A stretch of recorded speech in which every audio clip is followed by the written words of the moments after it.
What is up, everybody? Welcome to my podcast. I hope you guys had a wonderful Easter and a wonderful weekend. Took Easter off.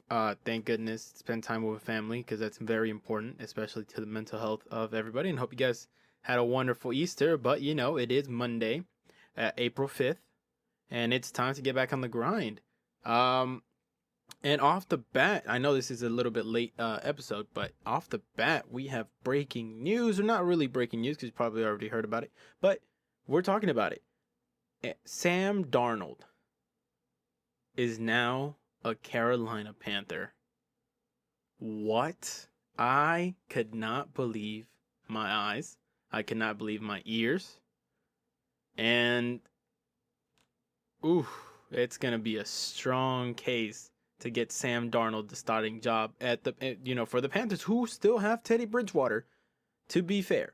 Now, we don't know what's going to happen. They did give up 3 picks. Now, they weren't for any first rounders or anything like that. Let me read exactly what they gave up. They gave up this year, 2021 draft. They gave up a 6th-round pick and a second. Hold on. Give me 1 second. Second and fourth. Oh, no, I'm sorry. That incorrect. I'm so sorry. This year, the 2021 draft, they have given up a 6th-round pick. Next year's 2022 draft, they have given up a 2nd and a 4th rounder. So 3 total picks, none of them in the 1st round. Maximum a 2nd round, and that's next year's. So I think the Panthers won this thing. Now, to be fair, what do you do with Teddy Bridgewater now? That's something that, everybody has to consider. Are they going to move him? Are they going to want to do a competition? Which I think they should. Teddy Bridgewater is still under contract, so that's pretty intense. So Sam Darnold's on his final year on his rookie contract. He's going to make $4.8 million, which is not much at all. So that's really good. But his 5th-year option is coming up, and that's going to make a projected around $18 million next year. So what can you do? You have Matt Rule there, you got Joe Brady as the offensive coordinator. So, is he going to do better? Is he going to do worse? Now, remember, he did have Robbie Anderson his 2nd year, I do believe. And that's when he threw for the most yards. So you have to look at the cap that Sam Darnold has with him. And that's just fact. It's not opinionated. It's just fact. You have stats, and then you have your eye test. Now, I think he's very talented. I think he has been disserviced by the New York Jets. I think Adam Gase is a horrible, horrible coach, especially head coach, and he should not have. He's milked the fact that he coached Peyton Manning so much. Like it's not working, right? You see what he did to Ryan Tannehill. Goes to a competent coach, to a good organization, and they're in the playoffs every year since he's got there. So I think Sam Darnold has potential. I think he has the ability to really either compete or even win the starting job. Now, last year, and this is crazy because they only won 2 games last year. So he has a combined 13-25. That's not good. But it is for the New York Jets, who have been an overall failure, right? That's just something that, and I have no hate towards Jets fans. It's not good for what they're putting out there, right? Adam Gase was a head coach for too long.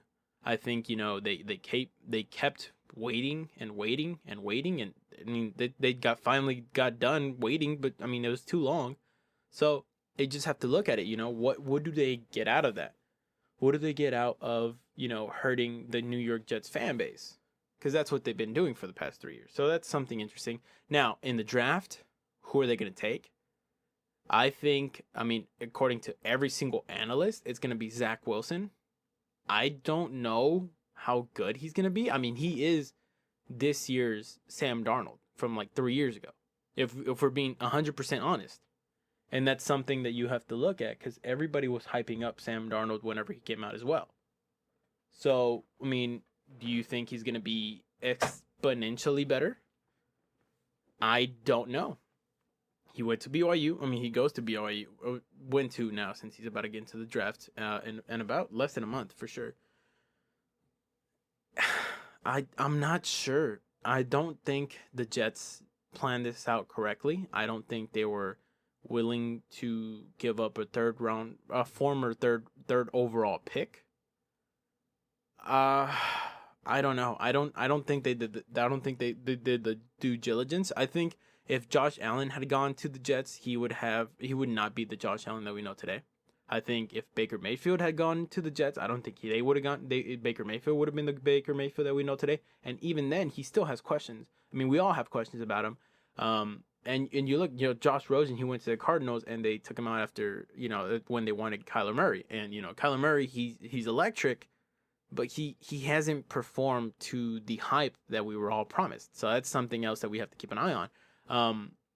When it comes to Sam Darnold, I think he still has a lot of tank. I think he has potential to be a really good quarterback. I would extend him now, get him to a really, because right now his stock is all time low. Right, he just had a horrible stint in the New York Jets. You're gonna make $4 or $5 million. Sign him maybe to like a 2-3 year $10 million a year deal, and hopefully what Carolina predicted, obviously, because they traded for him. I mean, what else do you want to see? What are you projecting that he's going to what do you think he's going to do?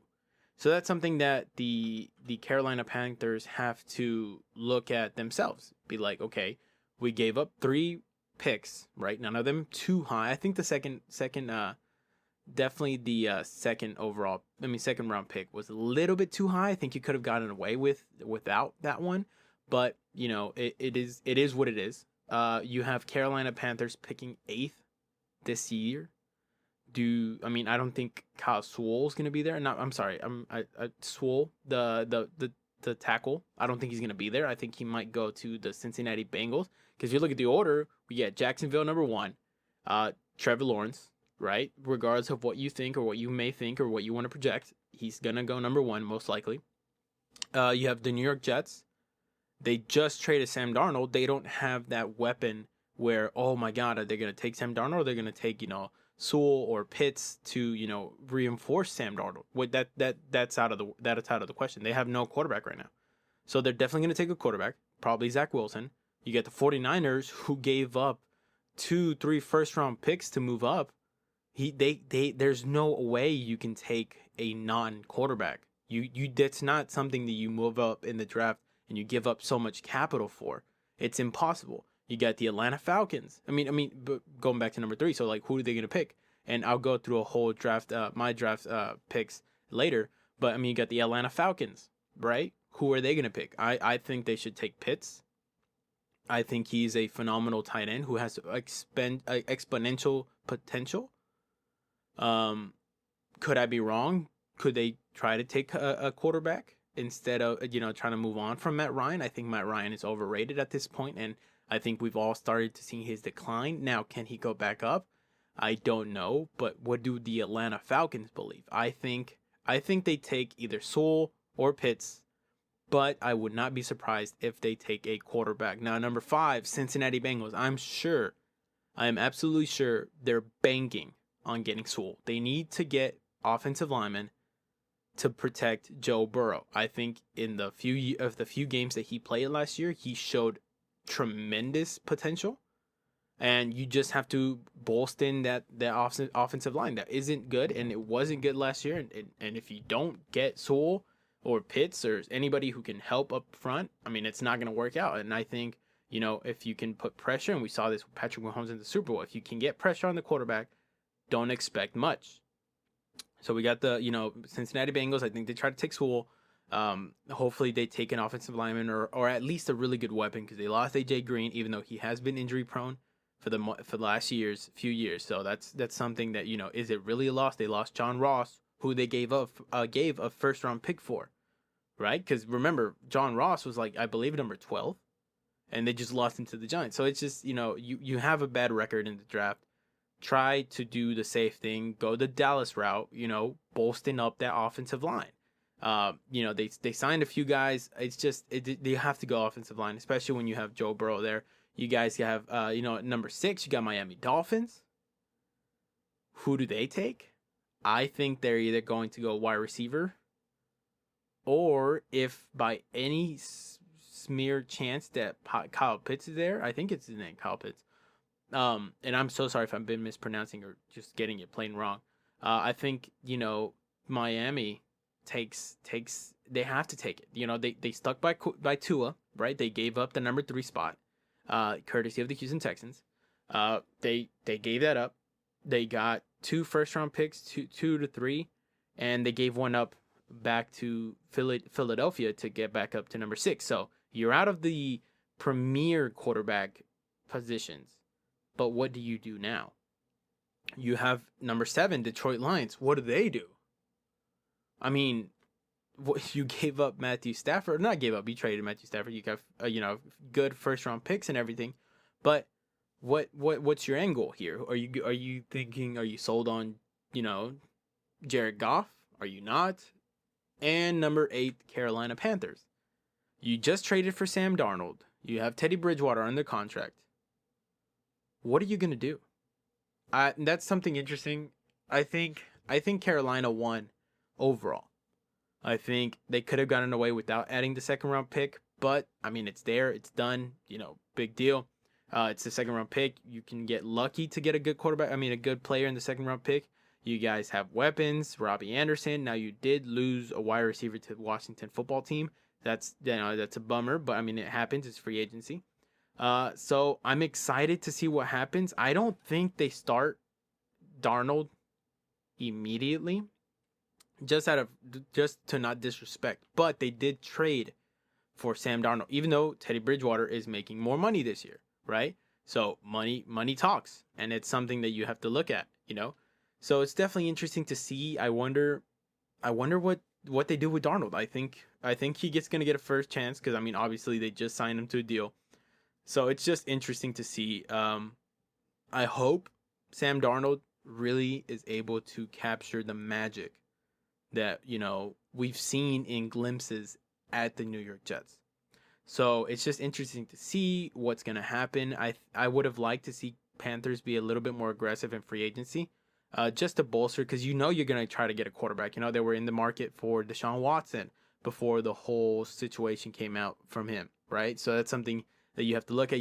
They were kind of in play from what I've heard, for Russell Wilson. So it's just interesting to see where they're going to go from there.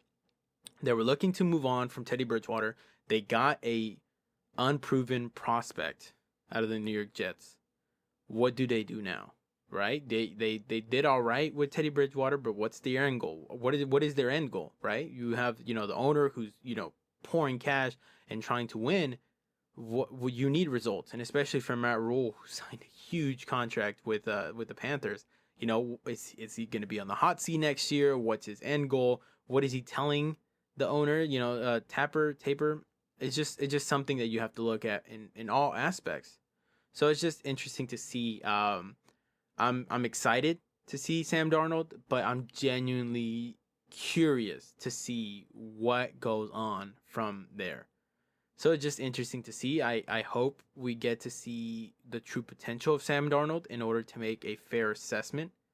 So it's just interesting to see what happens and where he goes from there. All right, moving on to our next topic, we have the Giants. It's something small. Daniel Jones hooking up with his teammates in Arizona, trying to get some reps. So that's definitely interesting. We know that this past offseason, because of this whole situation that we're all in worldwide, internationally, it was prohibited in most places. I know, with Tom Brady, he got kicked out of a park for trying to, meet up with his wide receivers to get some rapport. Eventually, he did go on to win the Super Bowl. So, it worked a little bit, but it definitely struggled, especially at the beginning where, they weren't meshing in. So now you have Daniel Jones, who just got, Kenny Golladay, John Ross, Kyle Rudolph. So it's just definitely someone where the Giants are making a push. Now, once again, remember, it's the whole Daniel Jones is kind of like the whole Sam Darnold situation. Like, where do you see his projection, right? Because he hasn't been great. He's been hurt. where do you see this progression going? And I think, you finally have good wide receiver, Kenny Galladay. You have, John Ross is a little iffy. Yes, he ran the fastest 40 of all time, but he hasn't stayed healthy, right? So it's just something that you have to look at, especially when you're looking at what they got. Yes, they got Kenny Galladay, who is a beast. I think, in my perspective, he did play for Detroit, so they get a lot of stats, but it's not very much, a winning organization. He's 6'4", 214 pounds. His fifth year, 27 years old. He's making $18 million a year about. It's just something where you have to look at. You go back to his rookie year, 2017, right? 28 receptions, 447 yards, and they went, they didn't win, right? You see 2018, he goes for over 1,000 yards, 1,063 to be exact, 70 receptions. That's good. You see 2019, 65 receptions, 1,100 yards, right? 1,190 to be exact. And you see last year, he only played 5 games, 20 receptions, 338 yards. So that's something you have to keep an eye on. I mean, he seems pretty relatively healthy-ish. I mean, not really. I mean, if you really look at it, if you look down into the stats, there's been 47 games in the past 4 years. He's played in 39 of them. Right? Actually, there's been more than 47 games. Yeah. So there's definitely been more than 7 games. 30. Yeah, actually, yeah. So it's even worse if you really look at it stat-wise. So he only started 5 games in 2017. He only started 13 games 2018. He did play all season 2019, and he only started 5 games in 2020. Now, starting and playing in a game, I know you can definitely look at the reps and see how long he was out there for, but if you really look at it, he's if you look at just the games he's ever played in, right? 11 first year. So he missed 4. He missed 4. So he missed 5. Yeah, he missed 5. 2018, he missed 1. 2020, he missed 11. So can he be a huge difference maker? I would hope so. Especially with the talent that he has around him. You have Daniel Jones, you got John Ross. John Ross, just 5'11", 194 pounds, 25. So he's actually very young, but that lets you know what Cincinnati thought of him. I mean, it's Cincinnati. You don't have, tremendous wide receivers. And you look at, his track record. 2017, played 3 games. He played in 3 games. He only started 1. Right? That's his rookie year. That's the fastest man alive. He had 0 receptions, 0 yards his first year. All right, you move on to the second year, right? Played in 13 games. He started in 10, 21 receptions, 210 yards for a whole season. That's not workable. You have, 2019, started in 8, played in 8 total, 28 receptions, 506 yards. 2020, last year, played in 3 games, started in 1 game, 2 receptions, 17 yards. It's not doable. You're going to have to be healthy. You look at the Bengals, it's not like they had an abundance. It's not like we're talking about the Pittsburgh Steelers here whenever it comes to wide receivers. So it lets you know he's 25 years old. They just let him go. And, the Giants pick him up. Can he have potential? Of course he can have potential. He ran fastest 40 of all time. But can he stay healthy? Now, I think Kyle Rudolph has been a tremendous acquisition. 6'6", 265, good run blocker, sometimes 31 years of age. He's still relatively, he's still in his prime, right? You see last season, started 12 games, played 12 games total, 334 yards receiving. So it's not amazing, hasn't broken the 1,000 yard receiving mark ever in his career. You look back all the way up to 2011. So it's interesting to see what he does. Now, the most he's ever had was 840 yards, 2016. He is a tight end. He's not a burner. He's not a Darren Waller. He's not, a monster like Gronk. I look at him more of a Jason Witten. But can he help Daniel Jones? Absolutely, especially in the intermediate to the short routes. So that's something that Daniel Jones has to be more decisive with the ball.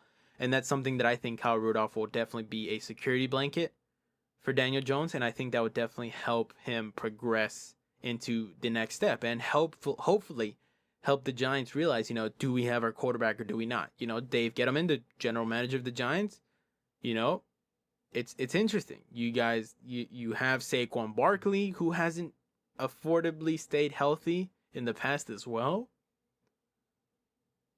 What's your end game? We just talked about the Panthers. What's your end game? Okay, you have this team. You bring in 2 okay to good quarterbacks. Are they going to compete? Please don't try to do it. With the Panthers, don't try to one game. Or one play him, one play the other one. No, it's just not going to work. And when you look at the Giants, yes, they didn't bring in another quarterback to compete with Daniel Jones. But you have a team around him where, it's time for you to prove it. Right? Same thing with Sam Darnold. If Sam Darnold gets the starting job, the Panthers are going to be like, hey, look. The whole NFL is going to be like, hey, look, you have weapons. It's time. You got Robbie Anderson. You reunited. You got an okay offensive line. See what you got. This is your chance. And if you fail, you can be a backup from now on. This is the make it or break it league, right? There is no waiting. You got Daniel Jones. He hasn't progressed to the level that we have expected. Typically, he is the guy, right? 6'5", 220 pounds. It's his third year. He's only 23. But you have to look at the overall. You can't get enamored with a possibility of greatness, right? You look at 2019, his rookie year. Took over for Eli Manning. He did really well. He played 13 games total. Started in 12. Threw for 3,027 yards. 24 touchdowns. 12 interceptions. But he fumbled 18 times. Right? Is that not crazy to hear? Let me repeat that. 24 touchdowns, right? 12 interceptions. So it's not counting the fumbles. He had 2 rushing touchdowns, but he fumbled 18 times. That's almost 30 for 30 like Jameis Winston with the turnovers. Jameis Winston had more turnovers than 30, right? Because, it's just 30 touchdowns, 30 interceptions with Jameis Winston. But this is, insane. Well, actually, it's not 30 for 30 because, he only lost 11 fumbles. Now, that's still a lot. Most people would be like, what? You lost 11? It's still a lot. But at least he didn't lose 7 out of the fumbles that he fumbled. So that's insane. You look at last year, played 14 games, started off 14 games, 2 for 2,943 yards, 11 touchdowns, 10 interceptions. He fumbled 11 times, lost 6. That is a recipe for disaster. He has lost 17 fumbles. Lost, not fumbled. Has lost 17 fumbles in the last 2 years. That's not good. If it was a running back, he would be cut. And you look at, the progression. He's not throwing for 40 touchdowns. He's not throwing for 45 touchdowns. He's not throwing for 35 touchdowns. He hasn't even reached 30 yet. And that's something you have to look at, His best year, he had 24 touchdowns. 23 turnovers, right? Because he had 12 interceptions, 11 fumbles.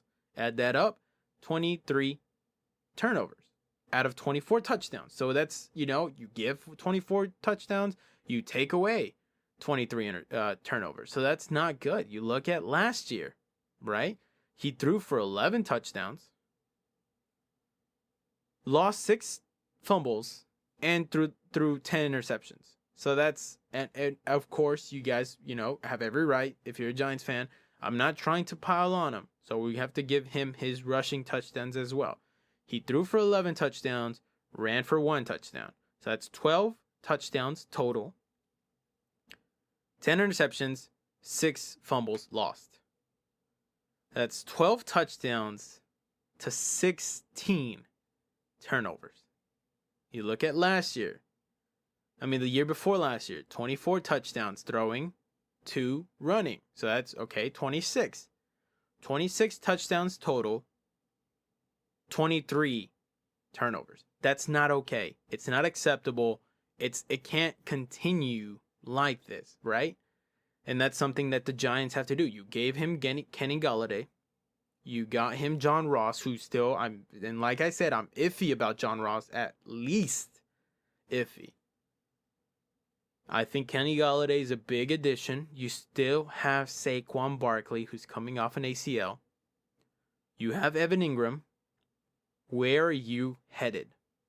I think Dave Gettleman should be on the hot seat. I don't accept okay teams because everybody's on the same salary cap. Everybody has to have the innovation. Otherwise, why are you a professional football team, right? And you look at the Jets. They've been a failure. No offense to any Jets fans. You look at Detroit. They've been a failure. Change that. Or just, something has to change. You can't keep giving your fan bases bad content. It's just like me. If I came out here and I talked for 5 minutes about something that has to do nothing with sports, either you guys won't listen to me, and you would have every right to, or you just move on with your day and just say this is bad, right? And that's why you have to have greatness. That's why, the Patriots are so great for so long. The Chiefs are great so long. It's just what have you done for me lately in this league? And that's something that you can't say much about for Daniel Jones. No offense. John Ross hasn't done much. Kyle Rudolph, he's done pretty well.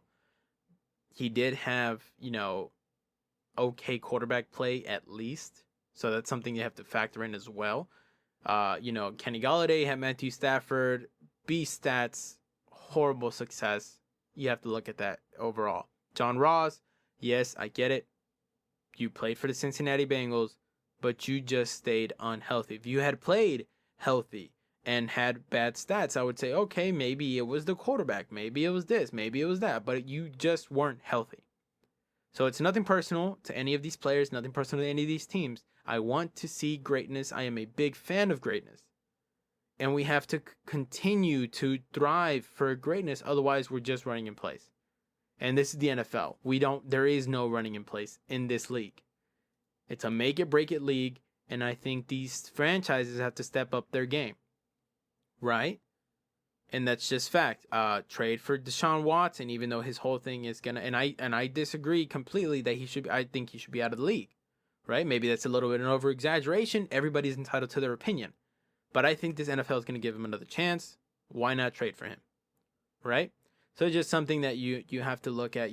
Try to strive for greatness. Russell Wilson is possibly going to be available next year. Now, this year, they weren't going to do it, the Seahawks, no matter how good it was, because they were going to lose around $39 million in dead cap money. And that's just not doable for any team, because that's a ridiculous amount of money. Next year, it's going to be reasonably lower. So look for Russell Wilson to be on the move next offseason. So that's going to be interesting, right? So just strive for greatness. Even if you swing and miss, stop not swinging, right? Keep on swinging. Moving on to another franchise who has quarterback questions, the New Orleans Saints. What are they going to do? Drew Brees has retired. Sean Payton, quote unquote, said Drew Brees' retirement won't fully hit until Saints off-season workouts start. End quote, obviously. That's interesting. I can only imagine. We saw great teams lose great prospects, great quarterbacks, great teammates. And, depending on what position you play and depending on the succession plan in place, things can go very wrong. You saw that with Tom Brady, right? In the Patriots. Bill Belichick was trying to kick him out for Jimmy G. Tom Brady, put on his big boy pants on and say, "Hey, no, man, I built this thing," and I thoroughly believe in like he should, like anybody should. If you have success, you should have the confidence in saying, "You know what, I helped build this, right? I did build this." If you're looking at it from a different perspective. So I think he put on his big boy pants and say, "You know what, Mr. Kraft, you're gonna have to do something." Because they're trying to kick me out, and I'm essential. I'm a pillar in this organization, and I'm a pillar in the success that this organization has had. Right? They traded him. They traded Jimmy G. Whatever. You can talk about Bill Belichick being spiteful, only getting a second round pick, even though it's for a fact. Well, factually speaking, the Browns were offering him a first round pick minimum for Jimmy G. Bill Belichick said no. Send him to the 49ers, still text him afterwards. He got traded, all this kind of stuff, right? You look at, Jacoby Brissett. They traded him for a bust wide receiver.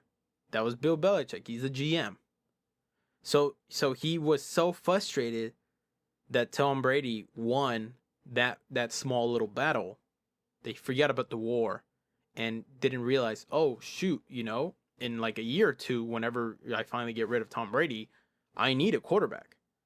And we saw that, with Jarrett Stidham. He scrambled around, drafted Jarrett Stidham. Jarrett Stidham is a complete bust, I believe, in my opinion. And anybody with eyeballs who saw him play turned the ball over too much. And it's just not a good, succession plan.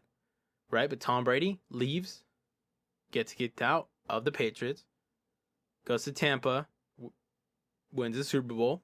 But you saw what happens when you don't have a succession plan. Now, it's different because Sean Payton tried to get a succession plan. I think he's just choosing wrong. I don't understand the obsession, or not the obsession, but the admiration for Taysom Hill. What is it that he sees in the practices? Because he talks about him like he's Tom Brady or Peyton Manning. I don't get it. It's definitely something that you have to maybe consider. I have not seen it. We saw him play 2-3 games without, when Drew Brees was out. He did okay. To me, he looked like Jared Goff in the Los Angeles Rams uniform, where I tell you exactly where to throw it. And if you throw it exactly where I tell you to throw it, we're good, right? That's Sean Payton's point of view, right? Because we saw that in especially the Super Bowl year with Jared Goff and, Sean McVay. I'm going to tell you exactly where to throw it. You're going to be scripted completely, and you're going to look good. And I'm going to look good, and we're going to go places, right? But what happens when you get off script? And that's where we saw things not looking well. You saw that with, Jared Goff and Sean McVay. He looked like a puppet. Where, 1-2 reads, I don't know what to do after that. Right? If you don't tell me what to do, I don't know what to do. And you saw that with Taysom Hill, unfortunately. And this is no hate. And I guess I'm just like a very negative episode, but no hate. I just don't think Taysom Hill is the answer. Now, Jesus, continuing with more negative connotation, Jameis Winston, I'm not sold on him either. I mean, what can you say? 30 for 30. That's what he's mostly known for. And that's not even including the fumbles that he had. 30 touchdowns, 30 interceptions. He is a turnover machine. Now, he's been in the league 7 years. Prototypically, he has the size. 6'4", 231. Age, he's only 27 years old, right? But you have to look at the stats. Threw for 5,000 yards. Right? Everybody's talking about it. Oh, he has potential. No. 33 touchdowns his last year in Tampa, 2019. 30 interceptions. 12 fumbles, 5 lost. So that's 30. Well, if you add, he had 1 rushing touchdown. So if you add that, 34 touchdowns, 35 turnovers. 2019. You look at, we'll go back 2015. You see his rookie year, 22 touchdowns, 15 interceptions. Okay, he's a rookie, threw for 4,000 yards. He has potential. 2016, threw for 4,000 yards, 28 touchdowns, 18 interceptions. So at least he's not hitting the 25 barrier that most quarterbacks have, right? He did lose 6 fumbles that year, only had 1 rushing touchdown, fumbled the ball 10 times. So he's got lucky he only lost it 6 times. 2017, 3,500 yards, 19 touchdowns, 11 interceptions, 7 turnovers, 15 total fumbles. You look at 2018, right? 2,900 yards, 33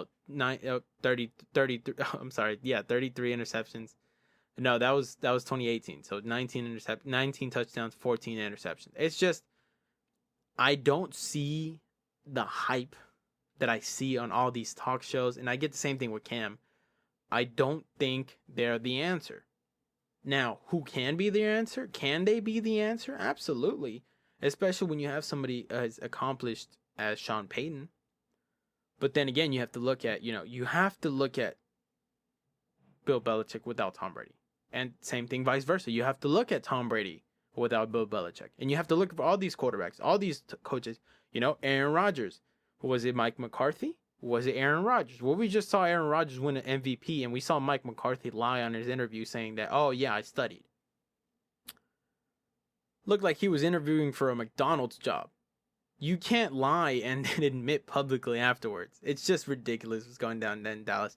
But you see what it was, right? Was it Aaron Rodgers? Was it Mike McCarthy? Well, like I said, Aaron Rodgers, NFC Championship game, although he has lost twice in the past 2 years without Mike McCarthy. At least he got there.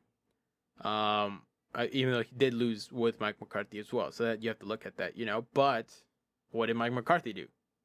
Right? Losing season. So you have to look at that. You have to look at, like I said, Bill Belichick, Tom Brady. Was it more Bill Belichick? Was it more Tom Brady? Now, there's so many excuses rolling around for Bill Belichick. We have to wait till next year. Like, what's going to be the excuses after this year? He went out, spent an insane, absurd amount of money. We have to see this year, right? But Tom Brady already won a Super Bowl. So you can't say, oh, Tom Brady was a product of Bill Belichick. Maybe at the beginning, but definitely you see now Tom Brady is his own made man. Now we have to see this with Sean Payton.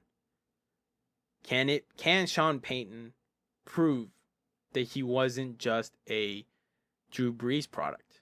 Now we haven't seen Drew Brees without Sean Payton, except the beginning of his career where he was pretty bad in San Diego. So you just have to look at that, right? But we're talking about now, we're talking about recently, and that's something you have to look at. I don't think they're any of the answer. I think Saints are still a possible contenders, just because of their merit and just because of their worth ethic. And I think they're interesting to see at the very least. You have, if you look at, their division, they have the Bucks. I don't think they're gonna manhandle the Bucks during the regular season like they did last year. You look at the Carolina Panthers. What are they gonna do? How good are they gonna be? It really depends on. I think they're gonna be the worst team in the division. The Panthers are, but I would not be surprised if they surprise all of us and move up in the league in the position. Because wow, what's wrong with the Falcons? Tom Brady single-handedly ruined an entire franchise. Ever since 2016 when they lost in the Super Bowl, where they gave up the biggest comeback in NFL Super Bowl history. They've been a disappointment. You look at what they have. They had Austin Hooper the year after. They lost the Super Bowl. Really up until last year, because last year that's when he went to the Cleveland Browns. They had Devontae Freeman. Yes, I understand he got hurt, got released. Now it's with I believe he's still with the Giants. I might be wrong on that. Might be free agent now. You look at what they have on the wide receiver section. For real, they look like the Steelers. They have Julio Jones, and now I understand that last year he was unhealthy for the majority of the season, or was iffy at least. You look at Calvin Ridley. he was a breakout star. You look at, Russell Gage. He was pretty good. Show flashes. They have so much weapons. They had Todd Gurley, but they're just so disappointing if you look at just from the, if you just look at it from the weapons position, what they have available outside the numbers, inside the numbers, everything. Right now, the defense has been really suspect, since 2016, because 2016 they had a really hot defense, and you saw it by the beginning of in the first half. What they did a number on Bill Belichick and the defense, right, and Tom Brady. So it was just insane. And once they got figured out, we all know the story now. So where are the Saints? Where do they fall? I think they're better than the Falcons. I think they're better than the Panthers now, because I haven't seen I think the Falcons is just a mental thing, right? Getting out of the way. They have the potential. Can they get over it mentally? They give up huge leads. What? How? Right? That's just something they don't know how to finish. And that's what I'm saying. Like, ever since, 2016. Now, it could be wrong. It may have been somebody else. But from what I remember, Tom Brady seemed to have broken that franchise mentally. Could be wrong. Hit me up if I'm wrong. I definitely don't want to get anything wrong, but that's what it seems like from an outsider's perspective, right? They gave up huge leads this year to Dallas and this and that. They gave it up to Tom Brady again with the Buccaneers late in the season. They were up like 24, 20 points, something like that. So it's just definitely interesting. I think they're mentally, if they get over the hump, can they be a contender? Absolutely. They demolished the Green Bay Packers with Aaron Rodgers the year they went to the Super Bowl, right? They have potential. Just can they get there mentally? Can they get over the hump? So that's something interesting they have to look at. So I think based on unproven bias, I think I would have to say the Panthers are the worst team. And I know I just said the Falcons, but I've just kind of talked myself into it. Panthers are the lowest, I think, in my prediction, but that's because they're unproven, and I don't know what's going to happen soon, right? Now, that can change what they do in the draft, who wins the starting position, how they look at the beginning of the season, who is the quarterback, what else do they do? Did they address the defensive deficiencies that they had? It's just this and that. Is Christian McCaffrey going to be healthy? So, definitely Panthers at the bottom, but could move up. Right, the Falcons, I would put them at number 3. That's because of their mental, disarray. They have to get over the mental hump. They have to learn how to finish games. They have to learn how to close games. They have to learn how to not lose leads. Just something to keep in mind. I think the Saints, just because of their merit, now talent-wise, they're not as good. If you look at every other team, right? But that's because the other teams have more depth. But if you look at it and like I said, this is a mental game, because the Falcons should be up there with every other team if you look at just pure talent. But we're not looking at just pure talent, because we can see it's not just pure talent, right? That's why the Falcons have the number 4th pick overall. So that's just something that you have to look at. You look at, based on merit, based on mentality, based on competition. I think the Saints are at number 2, but it's close. And then you have to have the Buccaneers. Obviously, I have them as my NFC favorites. Obviously, injuries could definitely demolish a team. They're having a little controversy. I think Carlton Davis said something, not fully racist, but a slang, a racial slur. So definitely racist. But, it's just something that you have to look into. I don't know the full story, and that's why I'm not putting anything out there. I have not heard anything. I just saw the title. I'm not going to get into it because, like I said, I don't know enough. Maybe tomorrow I can talk about it, especially. But definitely, as of right now, I have no idea what he said. It said a racial slur, and if it is, it's really shameful on him, and it's definitely not okay to be racist. At this point, to any group, right? To any ethnicity. It's not okay. Simply put. So I don't know enough about it. I'm not going to comment on it, but it has happened. For all of you guys who are out there, and you guys probably, everybody has social media, so everybody's seeing it there. So it's definitely keep an eye on, and maybe I'll investigate. Maybe we'll talk about it tomorrow. But as of right now, I have no idea what's going on there. And I just hope that, it's not something serious, that he didn't slip up too much. And that's something definitely that's to keep an eye on, right? So you have to look at that. So that's what I think of the NFC South. Definitely something to keep in mind, especially as we move forward. Moving on, we have the Ravens on our topic. Sammy Watkins specifically. Sammy Watkins has been a polarizing, statistical or even just eye testing player. Especially if you're a huge Sammy Watkins fan, I'm sure you've been disappointed. No offense to Sammy Watkins, he just has not been able to stay healthy. He has all the measurables. He's still relatively young for a wide receiver. He's 6'1", 211 pounds. He's been in the league 8 years, 27 years old, so he does have experience. Still at a young age, he's only 27, but he has not stayed healthy. You look at last season, played 10 games total, started in 9. You look at 2019, played in 14 games, started in 13 games. You look at 2018, played in 10 games, started in 9 games. Probably his most healthy season was actually second most healthy season was with the 2017 with the Los Angeles Rams. Played 15 games, started 14 games, only had 593 yards. You look at, the Buffalo Bills, where he started his career in 2016, started 8 games, played 8 games total, 430 yards, not that great. His breakout year was his second year in the league, 2015. Played in 13 games, started 13 games. Was a receiver over 1,000 yards, 9 touchdowns. Definitely his breakout year, but has not reached even close to those numbers since. You look at his rookie year, also very interesting. Played all 16 games, started in all 16 games, 65 receptions, 982 yards. So you've seen the progression since his first 2 years. Ever since his first 2 years, hasn't even gotten to 700 yards receiving. His most games ever played, 15, and that was 1 year, 2017, and has been injury prone and basically a disappointment ever since. And I don't mean to be rude or be hateful. I think Sammy Watkins had a tremendous opportunity to be talented in this league. He has the ability, the athletic ability and everything that goes on from on that.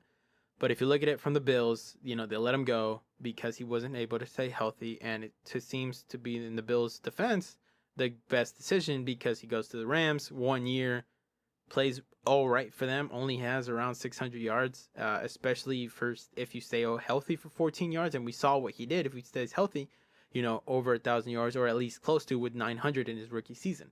So it's just definitely something where you look at, this obviously podcast is beyond the stats for a reason. You look at, beyond the stats, can't stay healthy. And when he does, he doesn't have the impact of a Tyreek Hill or, even if you look at it, Mike Evans or an Antonio Brown for, the past few years. You look at even a Travis Kelce, Travis Kelce as a tight end has a more impact, than on his own team. If you look at where he ranks, he was probably 3rd or 4th on the roster, as far as impact. And now he's going to Baltimore.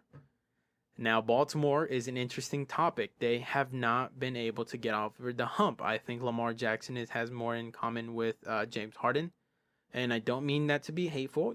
Amazing in the regular season and just not able to finish in the postseason. We've seen that from a lot of teams, and it's just something that he has to get over the hump with. Gone to the playoffs sufficiently, he just hasn't been able to win. I mean, he won his first ever playoff game last season, and that's something that you look at. All the potential what he does in the regular season. He sets the bar so high just to be disappointed in the offseason. So it's just definitely something you have to look into. They had the most rushing yards this year in the last few years. They have Marquise Brown already, who is a speedster. Definitely someone to look at. But if you look at Marquise Brown, so he's only 5'9", 180. He's 23 years old. His 3rd year in the league last year. But 3rd year this year upcoming. But if you look at his stats, they're not number 1 receiver stats. Even though he was looked at supposedly as a number 1 receiver. So you look at his rookie year, 2019. Played in 14 games, started in 11, 46 receptions, 584 yards, 7 touchdowns. That's the touchdowns are pretty good. Receptions are not that great, and the receiving yards are not that great. You look at last season, played in 16 games, started in 14, 58 receptions, 769 yards, 8 touchdowns. Once again, not the best. And this is supposedly the number one receiver if you look at, just based on the roster. Not me, that's the roster. And that's something that, can they get over the hump? Can they start utilizing Lamar Jackson more in the passing game than they do in the rushing game? And I know that's, their formula that has been for a long time and, possibly in the future. But it's something that you have to look at, especially in this past now league that we are in. You have to win passing. You can't run your way into a Super Bowl as we've seen before. I don't believe there's been any running quarterback ever to get to the Super Bowl. Now you look at, running quarterbacks in their career when they get to the Super Bowl, they're no longer a run first quarterback. Unlike Lamar Jackson as of right now, you look at Steve Young.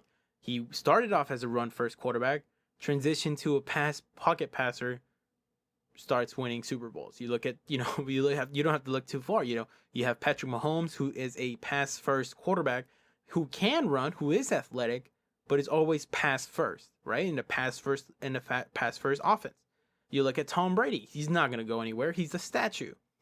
But he won the Super Bowl, and that's because he does it with his arm. It's a pass first league, and the Ravens are going to have to adapt. And you look at, with the Seattle, what's happening over there. Seattle, you look at Russell Wilson. He wants to throw the ball, but the Seattle Seahawks are like, no, this is our formula. It won us a Super Bowl. We can get to that again. You just have to play into the ego. Will Lamar Jackson start campaigning for more passing yards? We saw that with RG3. Now, unfortunately, RG3's career took a dive because he wanted to be a Tom Brady, a Peyton Manning, when he wasn't at that level there. You can't just one offseason say, no, I'm a pocket passer. No, you have to transition. You look at Josh Allen.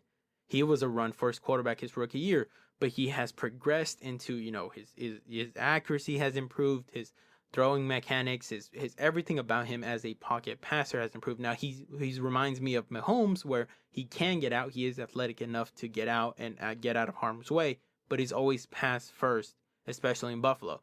So you just have to look at that, especially when you look at different quarterbacks. Where is Lamar Jackson going to be? Don't try to rush it. Take some time. It took Josh Allen 3 years to be the quarterback that we see now, right? I think Daniel Jones has potential, just like Lamar Jackson. It's always run first with them. Start transitioning slowly but surely, and we can see what he still has an electric arm. Lamar Jackson, he still has a amazing arm. I have to say, it has a lot of zip. It has power. It has potential.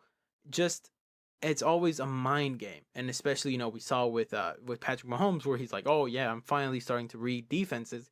Well, yeah, that happens if you have so much talent that you don't have to read defenses. But you look at, the opposite. On the opposite side in the Super Bowl, you see Tom Brady, who doesn't have the most amazing arm, doesn't have a lot of zip in his arm. Now, he still has, a fully functioning arm, and still can make every throw, but it doesn't wow you. But then you look at, how does he do it? It's a mental game. This game is, it was created as an army-based strategic game, and it will always be a strategic game, in my opinion. You have to look at film, you have to look at coverages, you have to understand coverages, you have to understand defense, you have to learn how to manipulate the safeties. And I think that Lamar Jackson has potential, but he just hasn't had the necessity to, because he has so much talent in his legs. Now, yeah, it's up to, Harbaugh, the head coach, and that's up to just the Ravens organization as a whole. Help him transition into pass first, run after. Run if I have to. Not run and then pass if I have to. You see, I think Marquise Brown tweeted during the season, like, hey, he didn't say this exactly, but he was saying, I want more targets. And that's something you have to look at, because as a young guy, it's really surprising to hear that from a wide receiver. But that's just letting you know the frustration that runs deep into a wide receiver and their ego. What will, can Sammy Watkins stay healthy? I hope so. Can they transition into a pass-first league? I would sure as heck hope so. It's just definitely interesting to see with the Ravens and what they do from moving on from now on, right? Okay, moving on to our final topic. Thank you for sticking with me. If you made it so far, you look at Shaq Lawson getting to the Texans from not from the Patriots, from the Miami Dolphins, right? Texans traded for him from Miami. They're looking, he looks like a pretty good player. Not amazing, but definitely pretty good. His most sacks came from 2019 at the Buffalo Bills, 6.5. He has pretty good tackles, 32 last season, 30 in 2019. Solo tackles last season was 17. 2019 he had 19. Relatively not healthy. You look at his rookie season 2016, he played in 10 games total, started only in one, but I get it, he was a rookie. 2017 played in 11 games total. Still, that's low. It's a low number, especially for the NFL. Started in 10. You look at 2018, played in 14, started in 6. 2019, he played in 15, but started in 0. You look at the Miami Dolphins last season, played in 14, started in 7. So it's definitely something you have to keep an eye on. I think, they're trying to transition.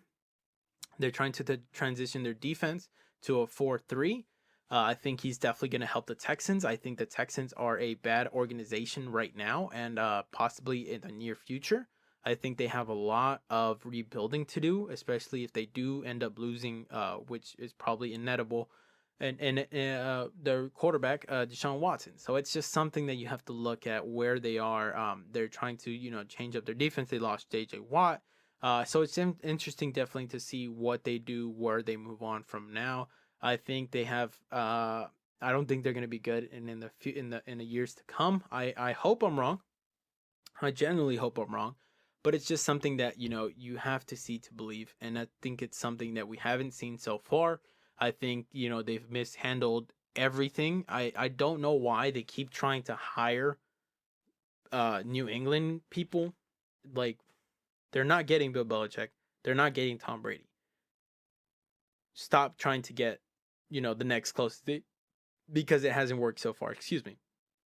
It hasn't worked so far, and it's not going to work in the future. So I think it's definitely something to look at. I think the Houston Texans are sadly not going to improve vastly, even though I think Shaq Lawson is going to be a big help to them. So it's just definitely something to keep an eye on. I hope that they do pretty good. I'm so sorry that this has been a negative episode, but I think it's something that hopefully works. Hopefully they are able to figure out what they need and how to improve and how to move on from where they are now. And I think that's it for today, guys. Thank you so much for sticking on with me and on Beyond the Stats. I hope you guys enjoyed your beautiful Monday, and make yourself, do something great out there. And I'm so proud of you guys. Thank you for listening. Follow me on Instagram, Twitter, always Beyond the Stats. On TikTok is Beyond the Stats Pod, and on some social media it is Beyond the Stats Pod or P. Just because of naming rights, but we're a podcast, so that definitely helps me understand, or helps my audience understand where we are. So follow us on social media, and I hope you guys have a wonderful day. We have the same logo across our social media, that way you guys don't get confused. So hope you guys have a wonderful day, and have a wonderful Monday.